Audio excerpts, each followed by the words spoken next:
बोला हो सजनी कहीं का हम ही भरे के दिक्कत होला का तोहके नहीं होला ओके का दिक्कत है खुद ये नहाए भाव सजा के नमिया में सनुरा पलम पर कोई हो गई कौन गया हल कलस तनी वीडियो कॉल करा का परेशान करा तारू हमके ऑडियो कॉल में बात करेगा करा डाटा ऑन कइले ऑडियो में ही वीडियो डाल दे ना गले भाई सैया तू चल जा बारे हमको दिक्कत नहीं हो लेकिन एक पति के गईले के बाद पत्नी के कितना तकलीफ होला ओके तो हम ना बता सको तो दूसरे को बताइए ओ दुल्हनिया अपने परदेसी सैया के बतौले वाला 4 साल से शादी भइले गौना भयो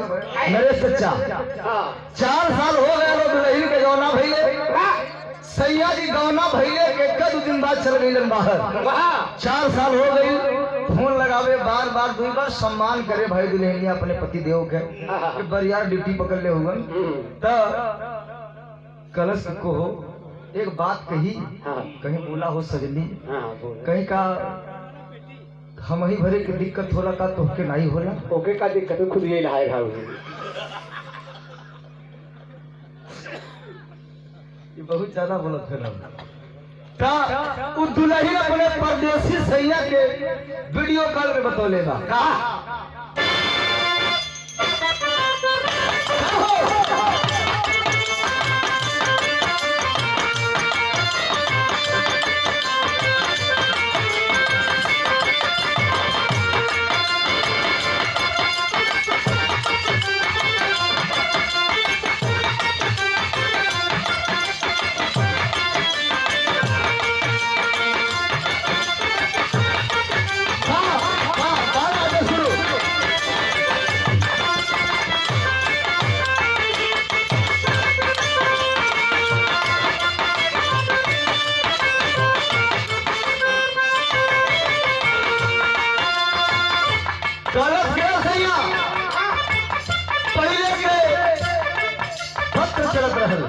पहले के लिफाफा चलत रहल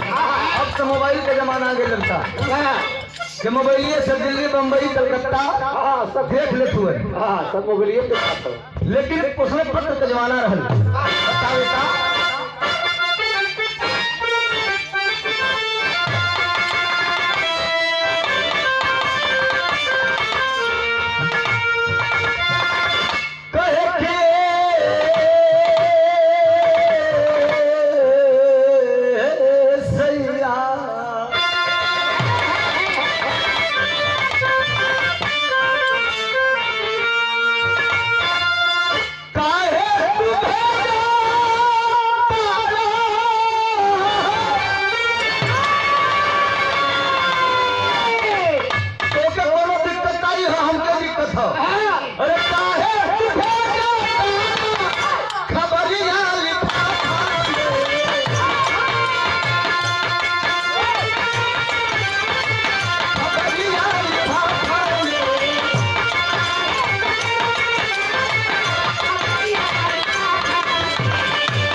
सजा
राजा जहरिया